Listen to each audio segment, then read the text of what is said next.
England's southern colonies in America were those of Maryland, Virginia, North Carolina, South Carolina, and Georgia. Out of the 13 colonies, Virginia was the first to be established, and Georgia was the last.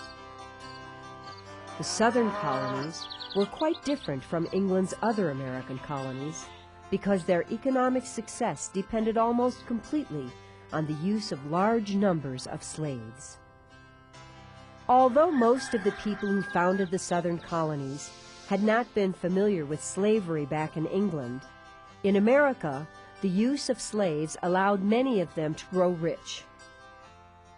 Like the colonists in England's other colonies, those that settled the South brought their language, customs, religions, and racial beliefs to America, and they adapted their old ways of doing things to make them work in a strange new land. Most changes were made in how they farmed and lived their daily lives, but others were in the laws they made and the ways they governed. Things like these blended together during the almost 200 years that England ruled in America and helped lay the foundation for the unique culture of the United States. The first English colony, Virginia, was founded in 1607 by members of the Virginia Company of London. Their story was in many ways typical of the early colonists, while in others it was not. The 104 men and boys who made the voyage to Virginia planned to search for gold and to try to find a new route to Asia. As the ships left England to cross the Atlantic, many of the passengers had worried about the long voyage that lay ahead of them. But by the spring, after 4.5 months at sea, they had safely reached the Chesapeake Bay in Virginia. After exploring, they found an island in a large river that flows into the bay and decided to build their settlement on it. First, they had to cut down trees, clear the land, and make wooden beams from which to build houses. They filled the spaces between the beams with woven branches and mud, a building method called daub and wattle, and they made thatched roofs from reeds that grew in the nearby swamps.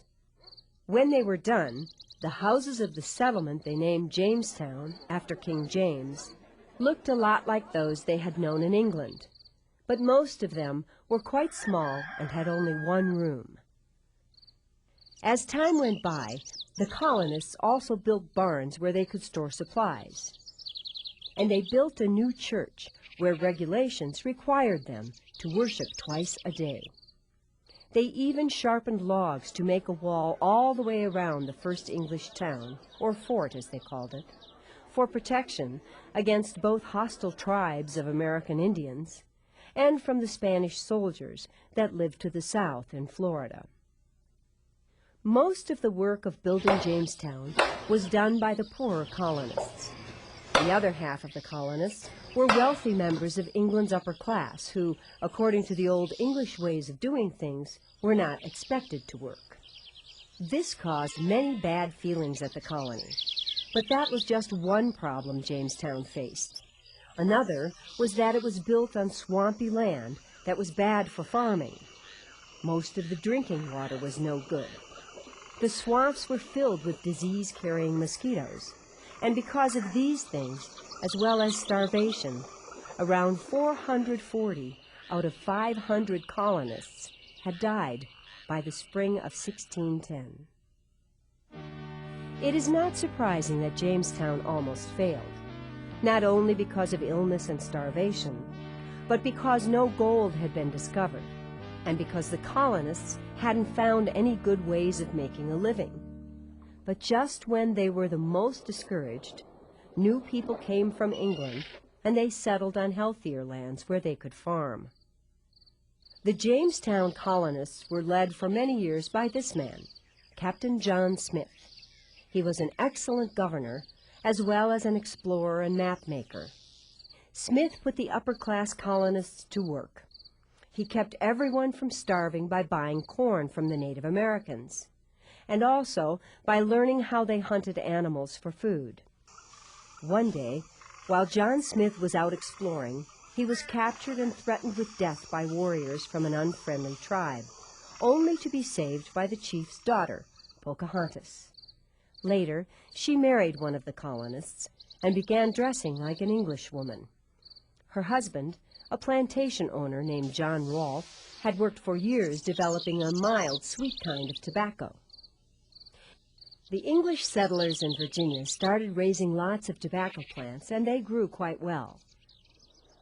After the leaves were harvested and dried, the tobacco was shipped off to Europe, where the dangerous habit of smoking was just becoming popular. As the years passed, tobacco farming brought the colony great prosperity. In 1619, the people of Jamestown elected an assembly of men called the House of Burgesses to make laws for their growing colony. That turned out to be a very important year because it was the beginning of representative government in America.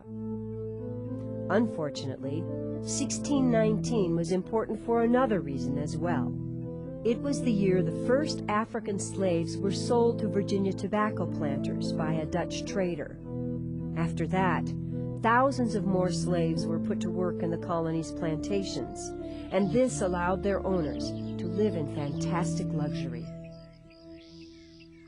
By the outbreak of the Revolutionary War, a powerful society of large plantation owners controlled the colonial legislature in Virginia. Two of the most famous of these Virginia gentlemen were George Washington, who maintained his beautiful plantation of Mount Vernon alongside the Potomac River, and Thomas Jefferson, whose grand plantation called Monticello stood far to the west in the foothills of the Appalachian Mountains. Both plantations had hundreds of slaves. The second southern colony, Maryland, received a royal charter in 1632, 25 years after Virginia was founded. Maryland was the first of what were called the proprietary colonies. That is, colonies that were run by an owner or proprietor.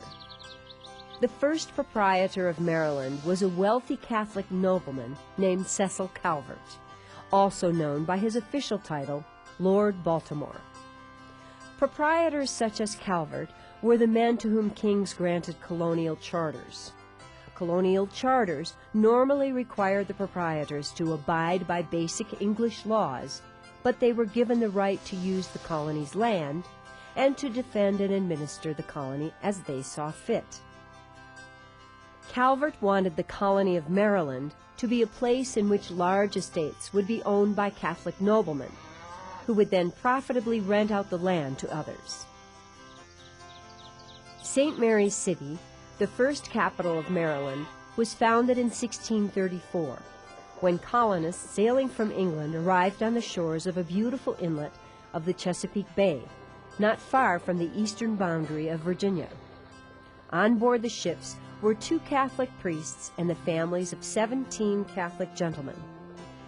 In addition, there were about 200 other people who were mostly members of the Church of England. In the beginning, some colonists moved into houses in which Native Americans had lived. They furnished them with their own belongings, but soon they constructed English-style houses and other buildings. Over the years, St. Mary's City turned into a busy little port town, serving the needs of a major tobacco exporting colony. As the headquarters for Maryland's colonial government, it was the only place for colonists to come if they had dealings with the court. And to accommodate such travelers, St. Mary's City had a well-equipped ordinary or public inn. The young women who worked at the inn in St. Mary's City were indentured servants. Indentured servants were people who had signed a contract or indenture in which they agreed to work in the colony without pay, usually for around 6 years, in exchange for free transportation to America.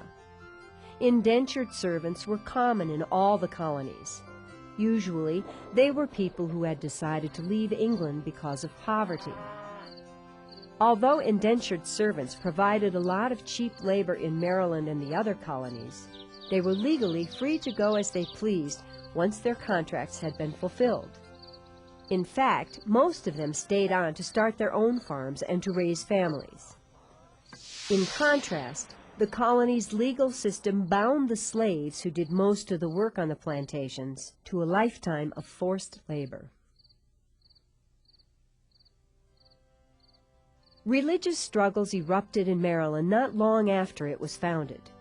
They occurred mainly because Catholics controlled its government, yet they made up only a small fraction of its population. This caused resentment among many colonists. When Puritans, who strongly disliked Catholics, flooded into Maryland, violence broke out. To soothe his colonists, Lord Baltimore replaced the Catholic governor with a Protestant one. And even more importantly, in 1649, here at the colony's capital in St. Mary's City, Maryland enacted a Religious Toleration Act which guaranteed freedom of worship to all Christian faiths. The Toleration Act was the first step ever taken to promote freedom of religion on the American soil. In 1649, the same year that Maryland was enacting its Toleration Act, King Charles I of England was beheaded for treason by order of the Parliament, and for the next decade, England had no king. But then the monarchy was restored under the dead king's son, King Charles II. The new king awarded the proprietorship of the land south of Virginia, known as Carolina, to 8 loyal friends to thank them for their help in bringing him to the throne. 2 separate colonies, North and South Carolina, were later carved from the original Carolina colony. North Carolina was the site of England's first attempt at colonization in America. It all started in 1584, when Queen Elizabeth I granted a charter to a vast region of land along the east coast of America to her friend Sir Walter Raleigh. Explorers from England searched for a good site for a colony, and they selected Roanoke Island just off the mainland of North Carolina. The following year, over 100 men and boys arrived at the island. Their goal was to create a base for supplying English warships. But they soon realized that the island's shallow waters would make running such a base impossible. And so they abandoned their mission and returned to England. The next attempt at colonization happened 2 years later, when a group of 117 men, women, and children sailed off to colonize land further north in Virginia. But due to some confusion, they ended up at Roanoke Island too. After several months on the island, there were struggles with the Native Americans, and the colonists needed more supplies. So the ship that had brought them to America returned to England to get them. However, a major war broke out between Spain and England, and the English needed every ship they could find. As a result, 3 years passed by before the supply ship could safely return to Roanoke Island. When the ship finally got back in 1590, the island was deserted. In fact, the only sign of the colonists were the letters C-R-O, carved in a tree. These letters may have been a reference to Croatoan Island to the south. But to this day, the fate of the Roanoke colonists of North Carolina remains a great mystery, and no trace of them has ever been found. By the time the 8 Lords Proprietors began to govern North Carolina in 1663, a small area not far from Roanoke Island had already been settled by a few people who had been indentured servants and small-time tobacco farmers in Virginia. The town of Bath, seen here, is the oldest town in North Carolina, founded in 1705. 3 years after it was founded, Bath had 12 houses, a shipyard, a mill for grinding grain, and 50 residents. The town was frequently visited by a man named Edward Teach, also known as Blackbeard, a pirate who terrorized shipping lanes along the southern coast of America. During its early days, North Carolina's main exports were tobacco, furs, and forest products for wooden ships, such as timbers, turpentine, pitch, resin, and tar. Eventually, North Carolina changed from being a privately owned proprietorship colony to a royal colony. The king built a beautiful palace for his governor, William Tryon, right before the outbreak of the Revolutionary War, and for a short time, Tryon Palace served as the home of North Carolina's colonial legislature. But another purpose of this fine building was to remind the colonists of England's strength and greatness during a time of growing political turmoil in America. The colony of South Carolina, founded in 1663, was first settled on and around a narrow peninsula of land where two great rivers flow into the ocean. The city that was built here, starting in 1670, was named Charleston, in honor of King Charles II. Charleston eventually became the fourth largest city in the English colonies and one of the wealthiest. In contrast, the colony of North Carolina never had a large city. The first colonists in South Carolina arrived by ship from England late in the year 1669 and settled near here on the banks of the Ashley River. They established small farms, traded in furs, and exported forest products for wooden ships as the settlers in the north were doing. Starting in the 1680s, persecuted Protestants from Europe immigrated to South Carolina to farm and find religious freedom.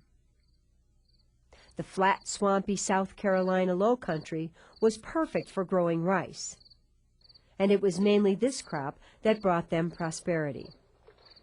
Later on, planters in South Carolina raised a plant called indigo, from whose leaves a valuable blue dye is derived. Eventually, indigo became a major export of the colony as well. Rice was grown on huge plantations, and it required a large number of workers to produce. As a result, thousands of African slaves were brought in, so that by 1699, there were 4 black slaves for every white person in the colony. Slavery on this scale resulted in the creation of a powerful upper class made up of extremely wealthy planters, many of whom lived in and around Charleston.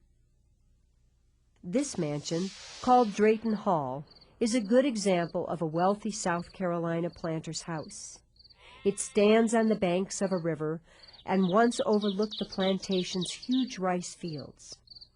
Planters who lived in enormous houses like this one liked to show off their wealth in other ways, too. In fact, visitors to a plantation house usually had to pass down a long drive along which stood row after row of slave cabins that were intentionally placed there so the visitors would be impressed with how many expensive slaves the owner possessed.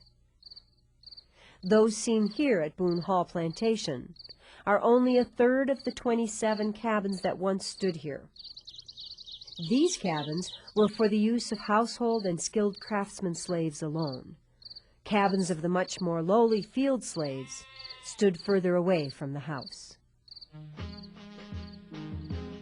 The colony of Georgia was founded in 1732. It was the last of England's American colonies, and it was the only one founded in the 18th century.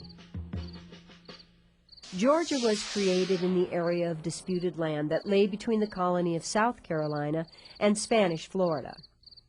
But more than a decade before the charter was even granted for the colony of Georgia, the British had staked their claim to the region by establishing Fort King George along the swampy banks of the Altamaha River. Originally, an Indian village had stood on the site of the fort, and in the late 1500s and 1600s, the Spanish had a mission there. The purpose of this fort was to prevent the Spanish in Florida and the French in Louisiana from moving any closer to the Carolina colonies. Fort King George didn't last long because it cost the British government too much to operate, and so most of its troops were withdrawn after only 6 years. Nevertheless, while it was in operation, more than 140 British soldiers died there from malaria, malnutrition, and from skirmishes with the Indians while defending the southern frontier of the American colonies.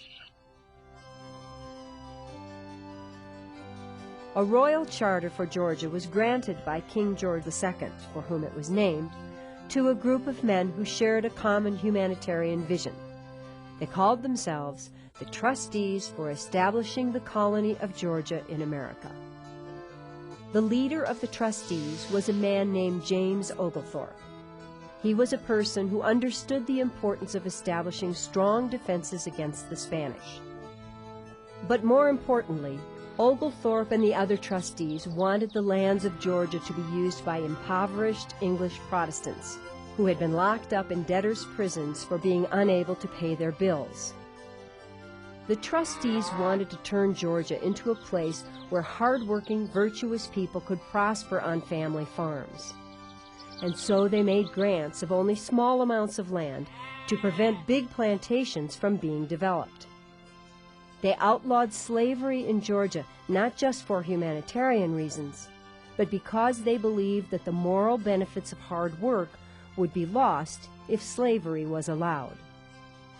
The trustees even banned the sale of rum, mainly because this alcoholic drink had been used as an item of trade in other colonies with American Indians, and its effect on them had been very destructive. In February 1733, a ship carrying James Oglethorpe and around 120 settlers sailed up the Savannah River, the river that formed the boundary between the colony of South Carolina and the new colony of Georgia. With the help of a friendly Native American, a site for Savannah, the new capital of Georgia, was purchased. The land they selected was situated on a low bluff overlooking the river about 10 miles upstream from the ocean. Oglethorpe oversaw the planning of the town, which he laid out in a distinctive style, made up of regularly spaced public squares surrounded by houses and public buildings. For the first 10 years, Oglethorpe acted as the colony's governor, representing the trustees back in Britain, and he ruled without the help of a colonial legislature. Only 6 years after Georgia was founded, war broke out with Spain over the slave trade, and Governor Oglethorpe was ordered to attack their outpost of St. Augustine in Florida. For a month, 900 British soldiers and 1,100 of their American Indian allies laid siege to the city, but they didn't have enough men to capture it. After that, as commander of all the troops in Georgia and the Carolinas, Oglethorpe continued to make improvements in his colony's defenses. Here on St. Simon's Island, not far from the border of Florida, the English outpost of Fort Frederica was strengthened. Since stone was non-existent on the island, oyster shells were burned to make crude concrete called tabby to construct the fort's main buildings. During this time, Fort Frederica grew into a small town with many buildings, 500 citizens, and a large number of soldiers. Naturally, the fort was a tempting target for the Spanish forces just to the south. It was 3 years after the British attack on St. Augustine that the Spanish tried to strike back at Fort Frederica. But British troops ambushed the Spanish just as they were sneaking up on the outpost. During the Battle of Bloody Marsh that followed, 1 British and 200 Spanish soldiers were killed. After that, the Spanish threat to Britain's southern colonies ceased to be a serious problem. During its first 10 years as a colony, Georgia did not prosper. Few settlers had made the voyage to the Georgia shore, and about half of those that had come had done so at the trustees' expense. And the trustees' goal of turning it into a place where poor people could come to start new lives had been a failure. In fact, Most Georgians felt that the trustees' rules were what was actually holding the colony back. Under the rules, Georgians couldn't develop large rice plantations like those in South Carolina or have slaves, couldn't buy rum, and had no voice in the colony's government. In other words, they wanted to see big changes made. Because the colonists were so unhappy with how things were going in Georgia, James Oglethorpe realized that his humanitarian dreams for the colony would never come true. And so, broke and feeling defeated, he returned to England and never came back again. In the years that followed his departure, the trustees' rules were changed, and in 1754, Georgia fell under the control of the king and became much more like the other southern colonies, a place where rum flowed freely and where slavery and large rice plantations flourished.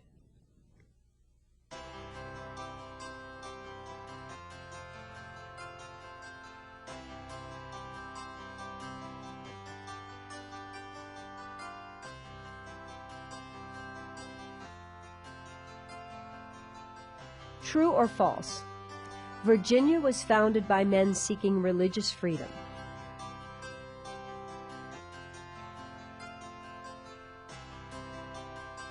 True or false?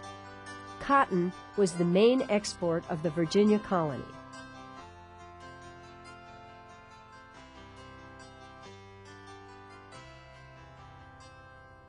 True or false? The first proprietor of Maryland was a Catholic.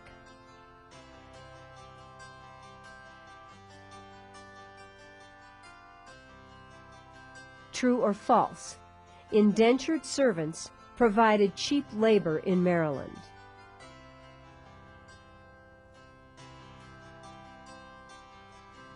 True or false? The first tries at colonizing Roanoke Island failed.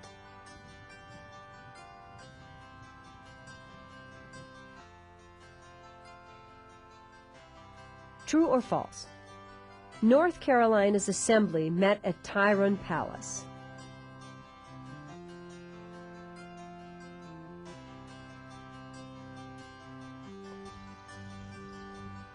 True or false? South and North Carolina were once a single colony.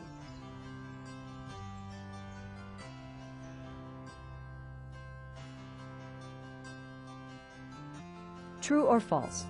Rice was raised on the big slave plantations of South Carolina.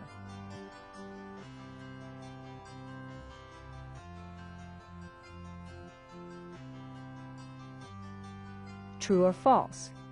Georgia was the last English colony founded in America.